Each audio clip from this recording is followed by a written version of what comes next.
இருக்கக்கூடிய இந்த விஷயத்தில் இன்னொரு வார்த்தையை சொல்லி அடிய நிறைவு செய்யலான் இருக்கேன். அதாவது நம்முடைய சம்பிரதாயத்தை பற்றி சொல்லும் பொழுது, ஆச்சாரியனுடைய பெருமையை பற்றி சொல்லும் பொழுது மிக அற்புதமாக சொல்லுகின்றார்கள்.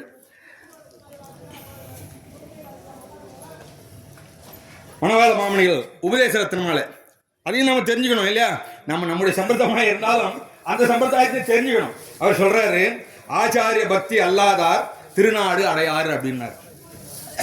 என்னன்னு சொல்றாரு பாருங்க, இந்த பாசுரத்தை படிங்க, ரொம்ப அற்புதமா இருக்கும். தன் குருவின் தாளிணைகள் தன்னில் அன்பொன்றில்லாதார்,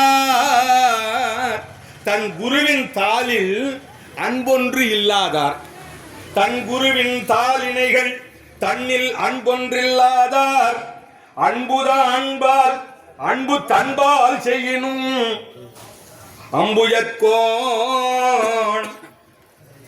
இன்பமிகு விண்ணாடு தான் அளிக்கும் வேண்டிரான், ஆதலால் நன்னார் அவர்கள் திருநாடு. அற்புதமா சொல்லியிருக்காரு. என்ன சொல்றாரு? நான் பகவான் மேல ரொம்ப பக்திங்க. நான் தினமும் கோவிலுக்கு போவேன், தினமும் பெருமாளை பார்த்து செவிப்பேன், 4000 செவிப்பேன், பெருமாள் கோவிலே தான் சுற்றி வந்துருக்கேன் அப்படின்னு பெருமாள்கிட்ட போய் சொல்றான். எனக்கு வைகுந்தம் உண்டு தானே அப்படின்னு பெருமாள்கிட்ட கேட்டான். அவர் சொல்றாராம், நீ என்ன 100 நாள் இல்லை 365 நாள் என்னை சுத்தினாலும் சரி, எனக்கு விளக்கு போட்டாலும் சரி, நீ தீபம் ஏற்றினாலும் பிளம் போட்டாலும் எது பண்ணினாலும் நன்னார் நாடு அப்படின்ட்டான். உனக்கு நான் திருநாடு கொடுக்க முடியாதுன்னுட்டான். யாரு? பெருமாள் சொல்லிட்டான், உனக்கு நான் திருநாடு கொடுக்க முடியாது. ஏன் அப்படின்னா, எப்படி ஆச்சாரியனாக தன் குருவின் தாளினை தன்னில் அன்பொன்றும் இல்லாத,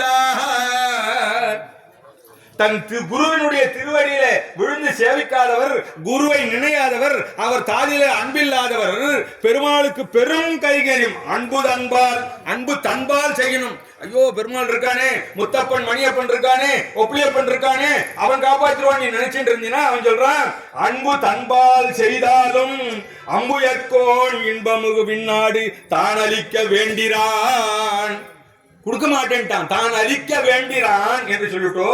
ஆதலால் நன்னார் அவர்கள் திருநாடு, ஆச்சாரியன் திருவடி சம்பந்தம் என்ற ஒன்று இல்லாவிட்டால் ஒருபோதும் அவர்கள் திருநாடு போக முடியாது. அது நிச்சயம், சத்தியம். நிறைய பேர் சொல்லிட்டு இருக்கான், பெருசா ஆச்சாரியன் சம்பந்தம் ஆச்சாரிய சம்பந்தம் இருந்தால் தான் போக முடியுமா? இல்லை நாங்களாம் போக முடியாதா? சார், நல்லவனா உத்தமனா இருந்தா போதும் சார். இது சாமானிய வார்த்தை. உண்மையிலே சொல்கிறேன், எப்பொழுது ஒருவன் ஆச்சாரியின் திருவடியை பற்றுகின்றானோ அப்பொழுதுதான் சாதாரண களிமண் சுட்டப்பானை ஆகிறது. சுட்டப்பானை மட்டும்தான் பயன்பாட்டுக்கு உதவும். மற்றதெல்லாம் சாதா களிமண் தான், தண்ணி பட்டுனா கரைஞ்சு போயிட்டே இருக்கும். அது அவனுக்கு புரியாது. எப்போ அவன் ஆச்சாரிய சம்பந்தம் அடைகிறானோ, எப்போ ஆச்சாரியின் திருவடியை பற்றுகின்றானோ அப்பொழுதுதான் அந்த உணர்வு பூர்வமான எண்ணம் அவனுக்கு ஏற்படும். அது வரைக்கும் அவனுக்கு ஏற்படாது. என்ன சொன்னாது? ஆனா ஆச்சாரிய சம்பந்தம் அடையணும்னா அது அவ்வளவு சுலபம் இல்லை சார். நாம நினைச்சிட்டு இருக்கோம் நமக்கு கட்சிட்டு, நமக்கு ஆச்சாரம் கட்சிட்டார், நமக்கு பஞ்சசமகாரம் நினைச்சிட்டு இருக்கோம். ஆனா உண்மையிலே சொல்றேன், பல கோடி வருடங்கள் தவம் பண்ணினாதான் ஒரு ஆச்சாரியின் திருவடியை பற்ற முடியும். உண்மையான வார்த்தை. ஏதோ பெருமைக்கே பேச்சுக்கு சொல்லல. உண்மையிலேயே ஆச்சாரிய சம்பந்தம் அடையணும்னா முடியாது சார். எனக்கு தெரிஞ்ச ஒரு அம்மா ரொம்ப பக்தி உடையவங்க, ரொம்ப ஞானம் உடையவங்க, நிறைய படிச்சிருக்காங்க. ஆனா ஆச்சாரிய சம்பந்தம் அடையணும்னு பல முறை முயற்சி பண்ணிட்டாங்க. வசதி இருக்கு, செல்வம் இருக்கு, உயர்ந்த வர்ணத்தரா இருக்காங்க, நல்ல ஞானம் இருக்கு, இந்த 3 இருக்கு அவங்க கிட்ட. இருந்தாலும் ஆச்சாரிய சம்பந்தம் அடைய முடியவில்லை. பெருமுயற்சி பண்ணாங்க, 10-15 முறை அதுக்காக முயற்சி பண்ணாங்க, அடையவே முடியல அவங்க கடைசி வரைக்கும். அப்போ என்ன காரணம்? காரணம் அதுவல்ல, அவர்கள்